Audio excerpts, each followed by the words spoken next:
É uma alegria estar com os irmãos mais uma vez, louvando a Deus e juntos em comunhão em torno da Palavra Santa. Por isso, nós queremos dar as boas-vindas a todos os que estão participando deste culto. Na sua casa, onde você estiver, a Palavra de Deus vai ser comunicada. Como é feliz aquele que não segue o conselho dos ímpios, não imita a conduta dos pecadores, nem se assenta na roda dos zombadores. Ao contrário, sua satisfação está na lei do Senhor, e nessa lei medita dia e noite. É como árvore plantada à beira de águas correntes, dá fruto no tempo certo, e suas folhas não murcham. Tudo que ele faz prospera. Não é o caso dos ímpios. São como palha que o vento leva. Por isso, os ímpios não resistirão ao julgamento, nem os pecadores na comunidade dos justos. Pois o Senhor aprova o caminho dos justos, mas o caminho dos ímpios leva à destruição. Salmo 1, de 1 a 6. Amém.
Como descrever? Como explicar o amor que vai de leste a oeste e nunca mais vai terminar? Tu me conheces bem e sabes quem eu sou. Não há como me esconder de ti, sempre sabes onde estou. É de coração tudo que eu disser,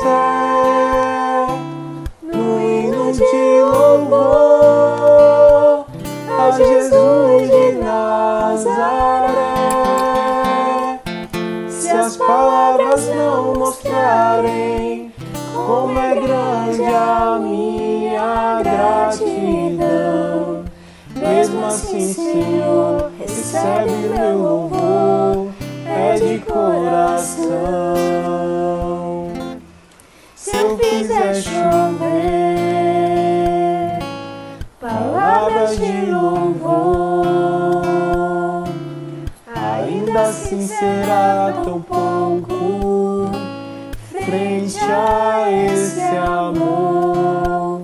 Por isso escute o pulsar do meu coração. És o caminho, a vida e a verdade, te dou minha gratidão. É de coração tudo que eu disser, no hino de louvor a Jesus de Nazaré.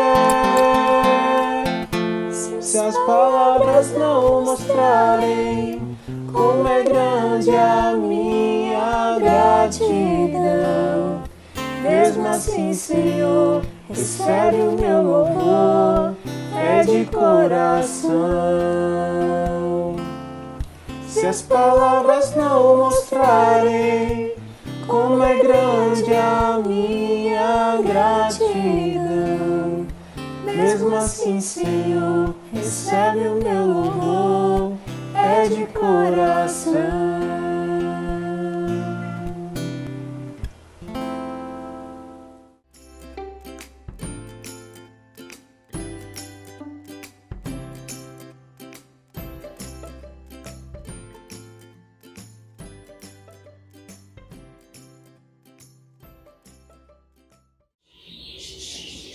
Graça e paz, queridos.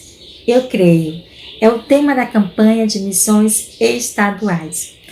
E essa temática, ela nasce no calor deste momento de dificuldades, de incertezas. E quando afirmamos que cremos, não nos baseamos nas circunstâncias, mas na fé em Cristo Jesus, que pode trazer à existência coisas que parecem impossíveis. A nossa divisa se encontra em Marcos capítulo 9, versículo 23. Disse Jesus: tudo é possível àquele que crê. Eu creio, queridos, que iremos fazer uma campanha abençoada.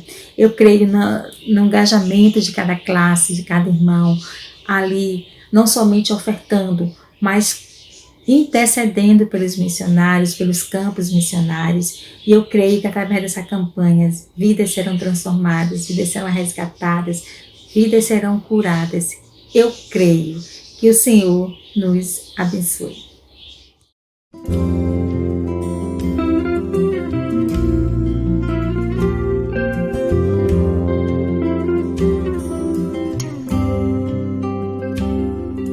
Alguém um dia ouviu o chamado: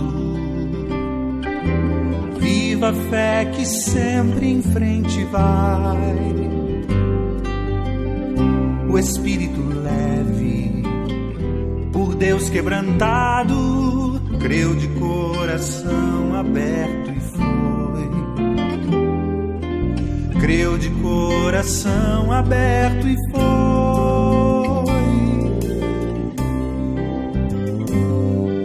Alguém um dia deixou seu legado,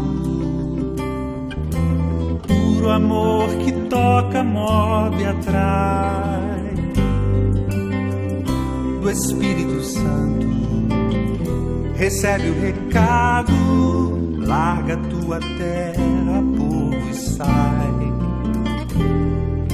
Larga tua terra, povo, e sai.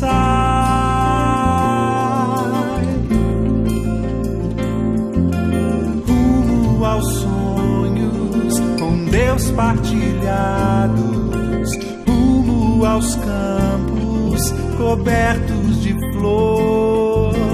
Para a colheita, muitos já prontos, como nos disse o Senhor. Alguém um dia ouviu o chamado, creu de coração aberto e foi. E outros ficaram com o compromisso de apoiar, de orar e dizer vai. De apoiar, de orar e dizer vai.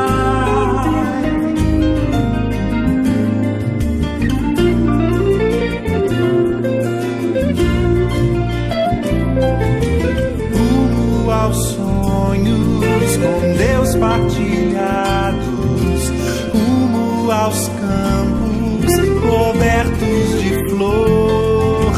Para a colheita, muitos já prontos, como nos disse o Senhor.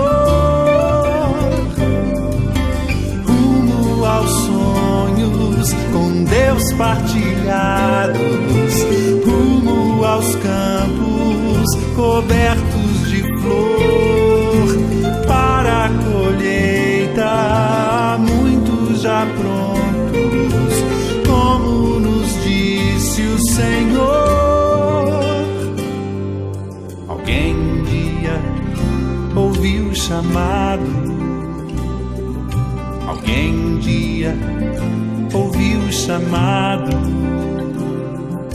alguém um dia ouviu o chamado,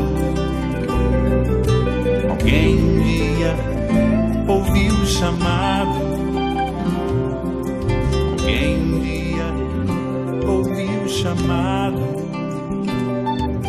Alguém um dia ouviu o chamado. Alguém um dia.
Meu Deus não foi criado por simples mãos, e eu sei que não depende de nada que eu fizer. Sei que Ele não precisa do que eu posso ofertar.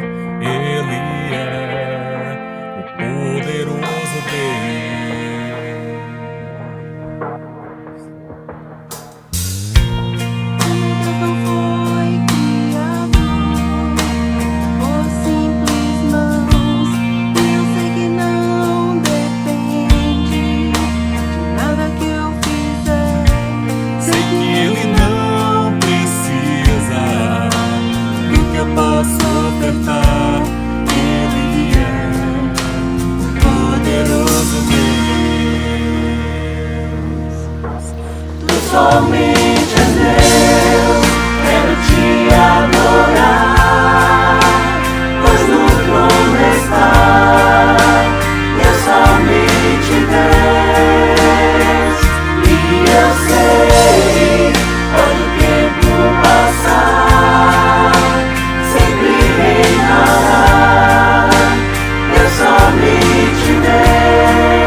receber meu louvor, pois tu és o grandioso Rei dos Reis.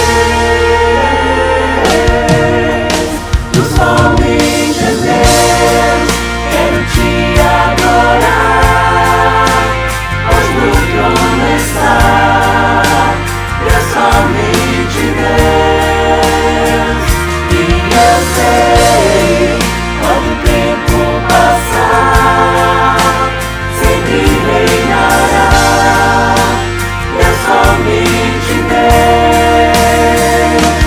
Não mudará, não falhará, não passará, esse é o meu Deus. Não mudará, não falhará, não passará, esse é o meu Deus.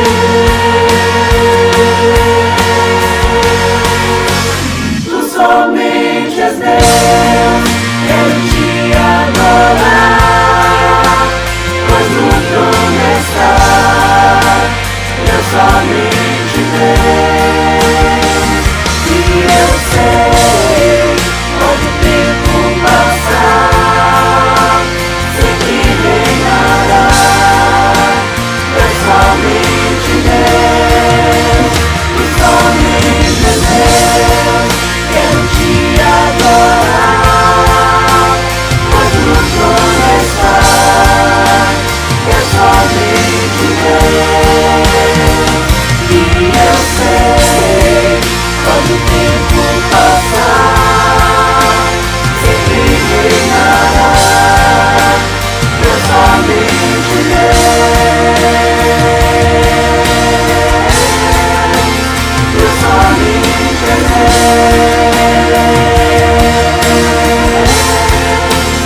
Deus, somente Deus.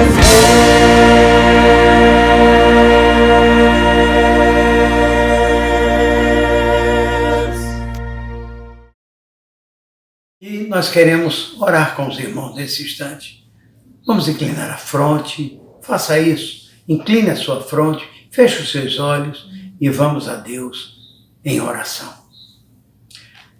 Pai querido, mais uma semana que se passou e mais uma semana em que temos estado contigo, Pai, sentindo o calor do teu abraço e querendo ouvir a tua voz sempre, cada momento, para podermos seguir a tua vontade.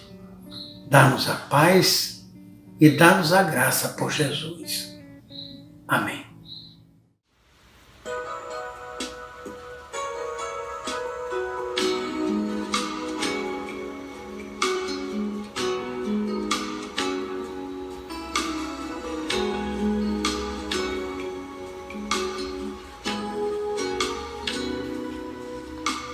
Subirei ao monte da adoração para oferecer ao Senhor um sacrifício de louvor. O melhor de mim quero dar. Vou reconstruir meu altar com pedras que não quebrem jamais.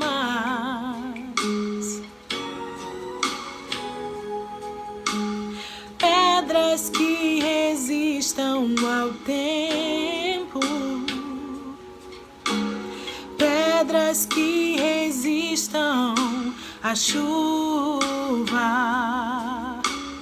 Porque na alegria ou na luta eu vou louvar.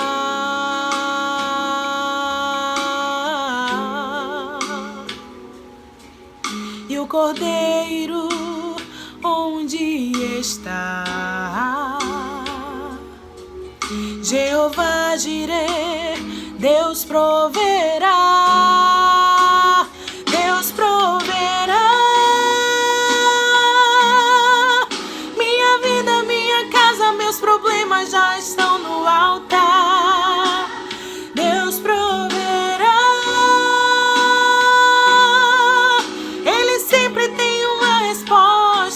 quem clama. Deus proverá. Minha vida, minha casa, meus problemas já estão no altar. Deus proverá. Ele sempre tem uma resposta para quem clamar. Jesus não foi crucificado em vão. O meu Deus tem solução para tudo em suas mãos.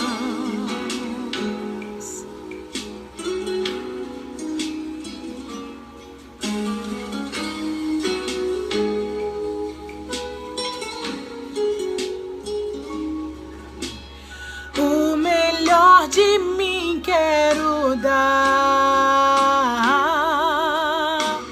Vou reconstruir meu altar com pedras que não quebrem jamais.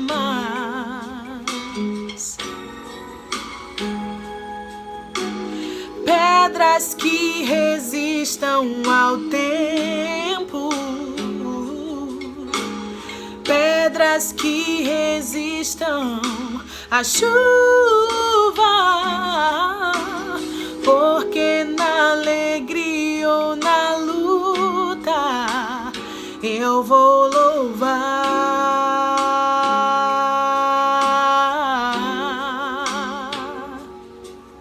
E o Cordeiro onde está? Jeová Jireh, Deus proverá. Eu sei que o meu Deus proverá. Estão no altar. Ele sempre tem uma resposta para quem clamar. Deus proverá. Minha vida, minha casa, meus problemas já estão no altar. Deus proverá. Ele sempre tem uma resposta para quem clamar. Jesus não foi crucificado em vão. O meu Deus tem solução para tudo, tudo em suas mãos.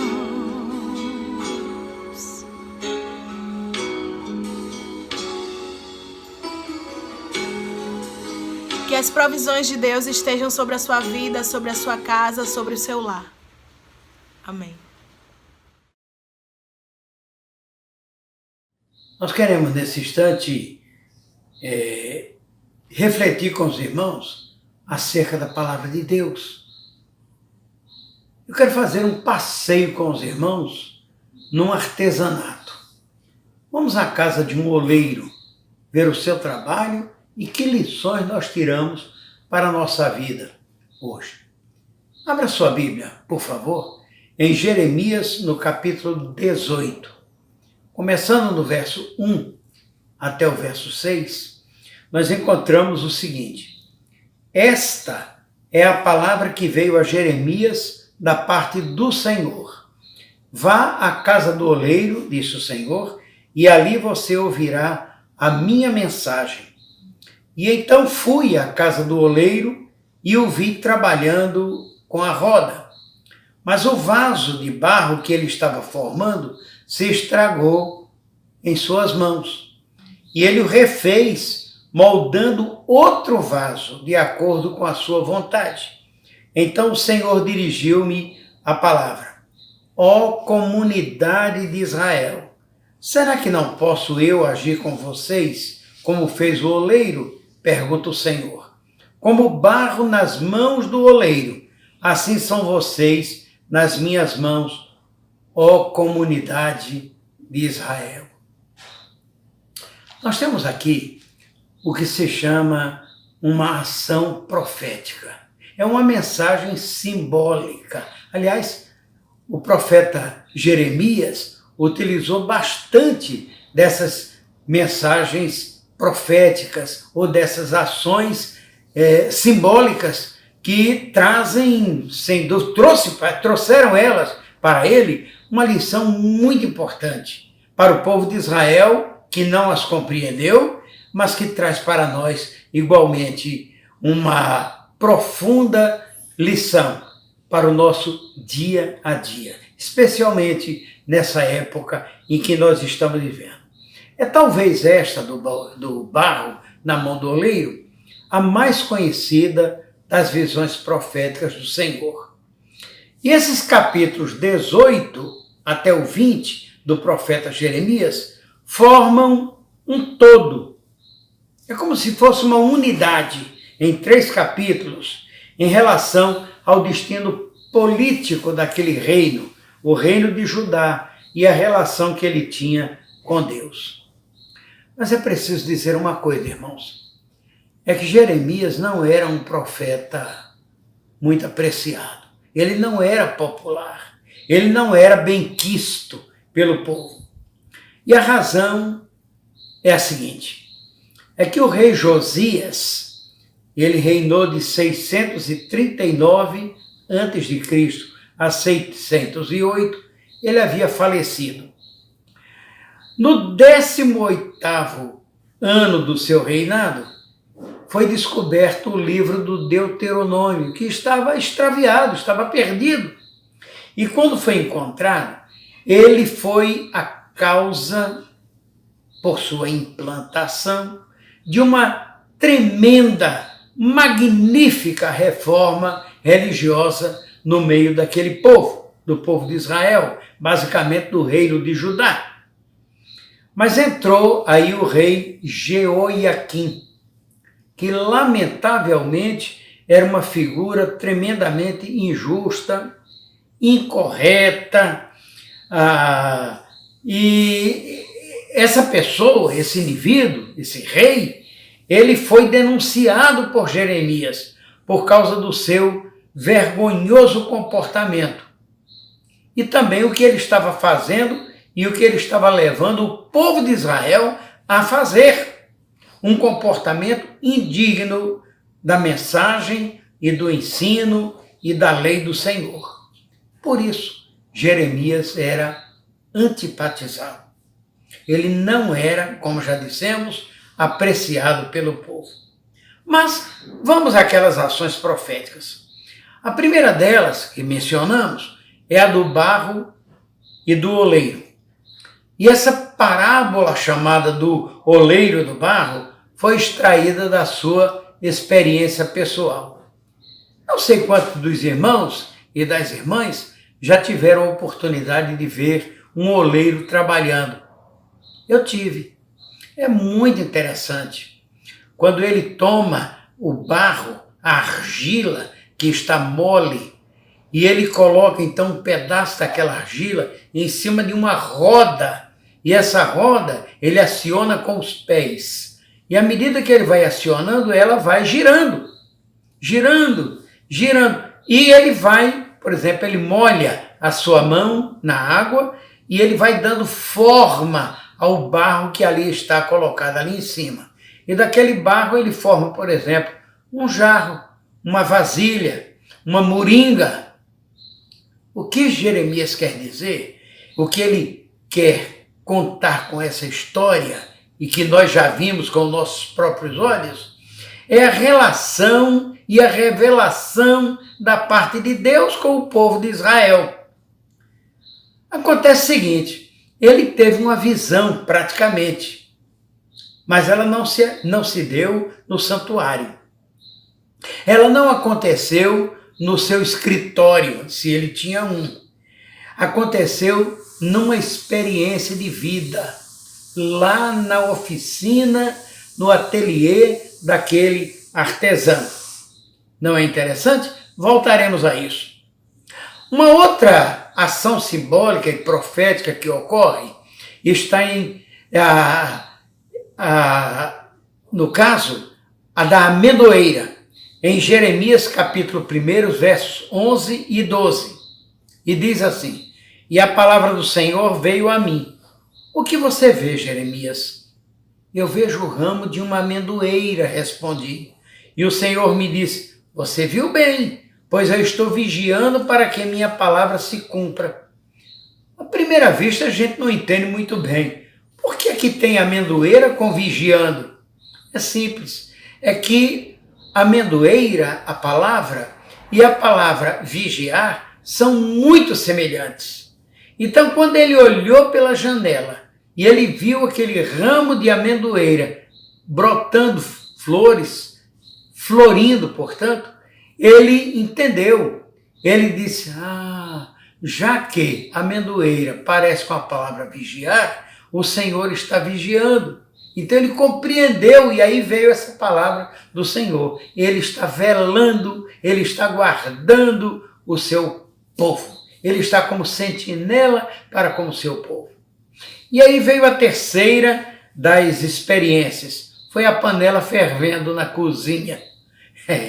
Jeremias 1, de 13 a 14. A palavra do Senhor veio a mim pela segunda vez, dizendo: o que você vê? E eu respondi: vejo uma panela fervendo. Ela está inclinada do norte para cá. E o Senhor me disse: do norte se derramará a desgraça sobre todos os habitantes desta terra. Compreendeu?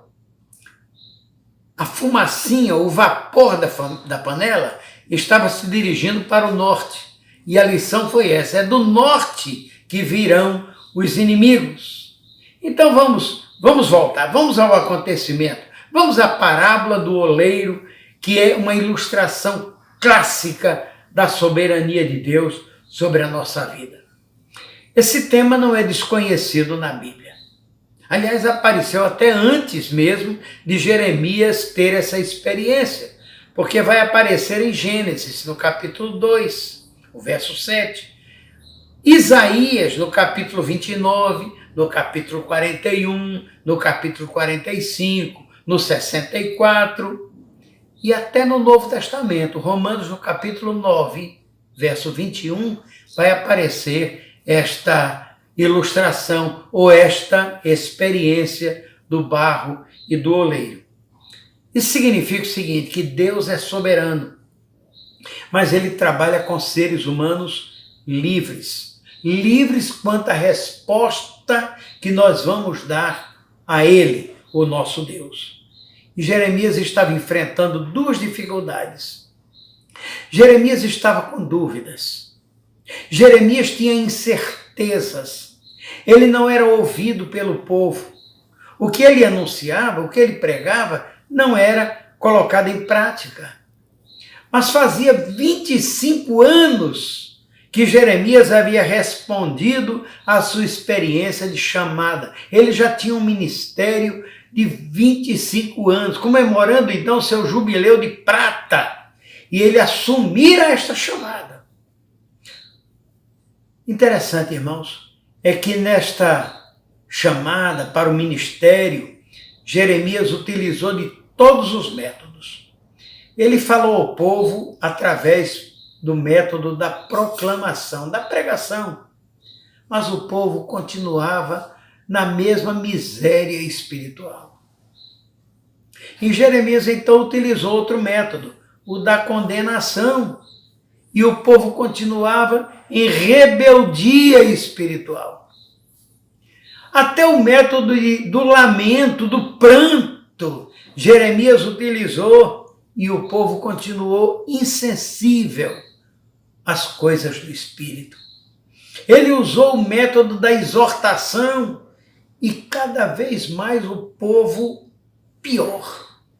Ele usou o método da intercessão, mas também não teve resultado. Irmãos, então para Jeremias só havia duas soluções. Primeiro, o fracasso. Abandonar tudo, deixar tudo, largar tudo, deixar de proclamar, deixar de anunciar. E a segunda solução seria o cativeiro. Então Deus seria derrotado pela indiferença do povo? Essa é a ideia. E é nesse momento, é nessa aflição de Jeremias, que ele vai à periferia da cidade. E quando ele está passando por uma daquelas estreitas ruas da periferia, ele descobre um oleiro trabalhando no seu ateliê. Uma coisa ele percebeu: o oleiro, ele tinha um propósito. Ele sabia o que ele queria fazer com aquele pedaço informe de barro. E Jeremias já havia visto, certamente, o trabalho de oleiros. Sim, ele já tinha visto isso. Mas aquele foi um momento muito especial, muito diferente. Foi uma ocasião distinta e foi nessa ocasião que ele teve um insight, uma iluminação, um discernimento todo especial, e Deus falou ao seu coração. Porque ele viu no oleiro uma fotografia, um retrato de Deus agindo soberano sobre aquela argila. E essa foi a grande lição, é que Deus tem controle da situação. Ou os irmãos acham que no meio dessa pandemia em que nós estamos vivendo, e que o Brasil está no seu auge, praticamente, Deus não tem controle? Tem sim. É a mesma situação lá de Israel antigo.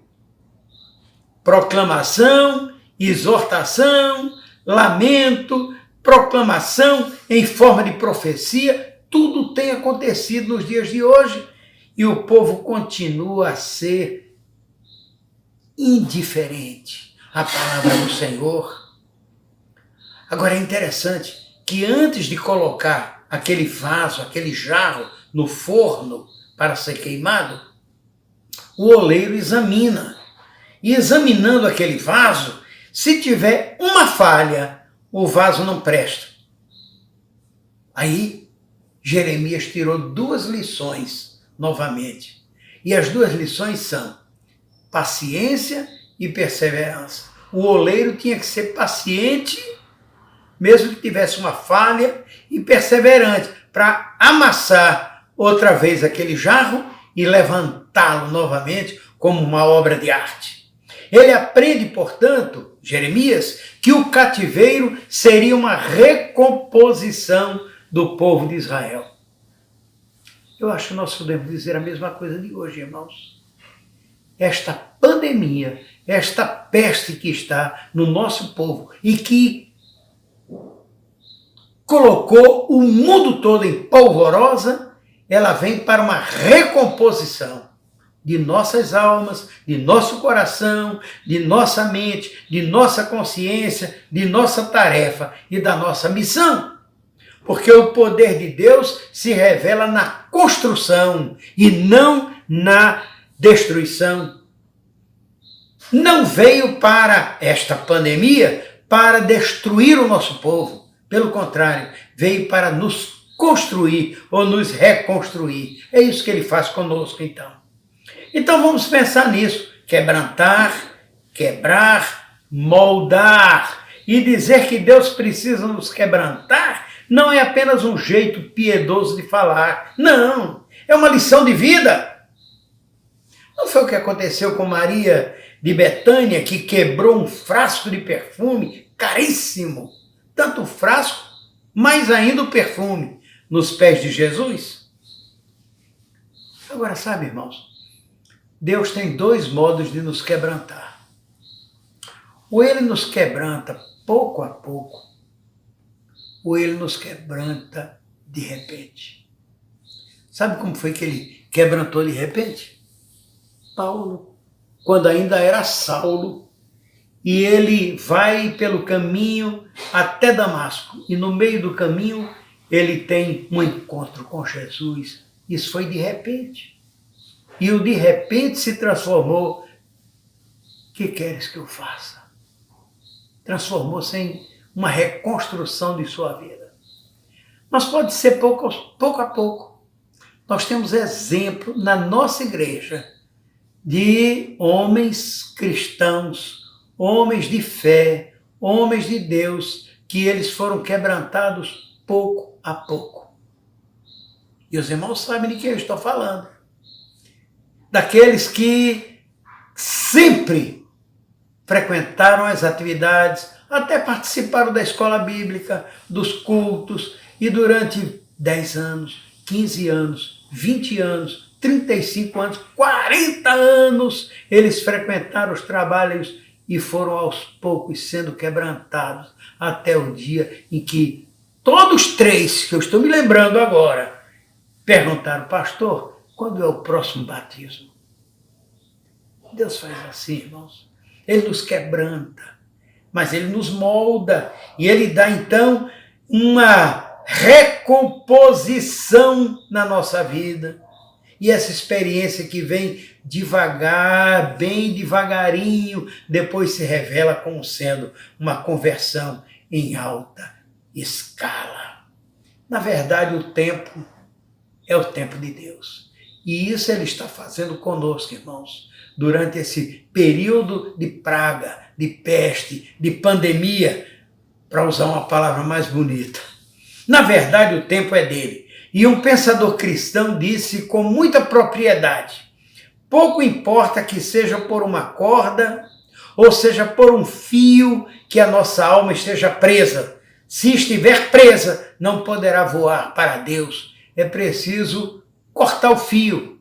Ou se quiser usar aquela expressão de um ineto, soltar o cabo da nau. É preciso soltar o cabo e deixar que o barco seja levado pela vontade de Deus. É preciso soltar a corda, lembrando que cada vaso é precioso, cada vida é esse vaso, preciosa nas mãos de Deus, porque Deus sempre olha para nós com a dimensão da eternidade. E o que Ele faz na sua vida hoje, Ele faz olhando, mirando a eternidade.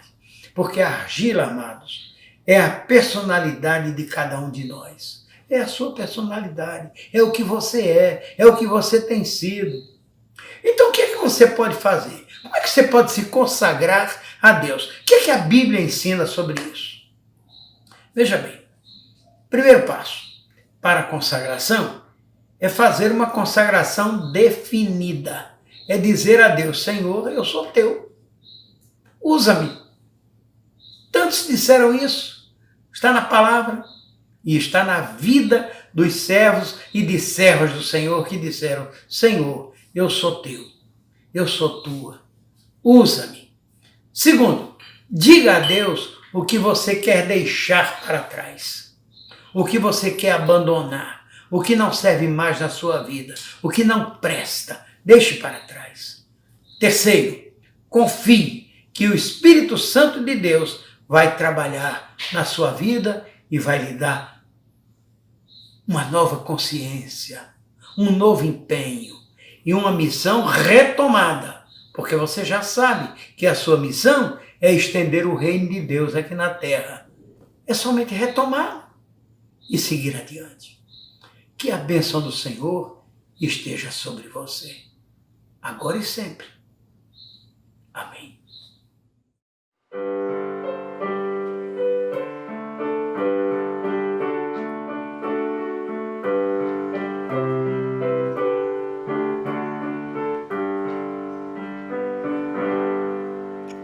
Buscou-me com ternura, Jesus, o bom pastor, achou-me na miséria, salvou-me com amor. No céu cantaram de alegria os anjos, sim, em harmonia. Oh, que amor glorioso, preço tão grandioso, que Jesus por mim na cruz pagou. Inaudita graça me mostrou. Ferido, abandonado, Jesus me socorreu.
Vamos receber a bênção apostólica? E que a graça de nosso Senhor Jesus Cristo e o amor de Deus, o nosso eterno Pai, e que a comunhão do Santo Espírito estejam com todos, cobrindo a todos, derramada sobre todos, agora e para sempre. Amém. Até a próxima quarta-feira. Ou até um dos pequenos grupos, ou um dos grupos de discipulado. Até o próximo domingo, quando nós teremos uma pregação toda especial e que Deus dê a cada um uma semana muito feliz. Deus abençoe minha irmã e a sua família. E que Deus o abençoe, meu irmão, com tudo aquilo que é a circunstância da sua vida. Amém.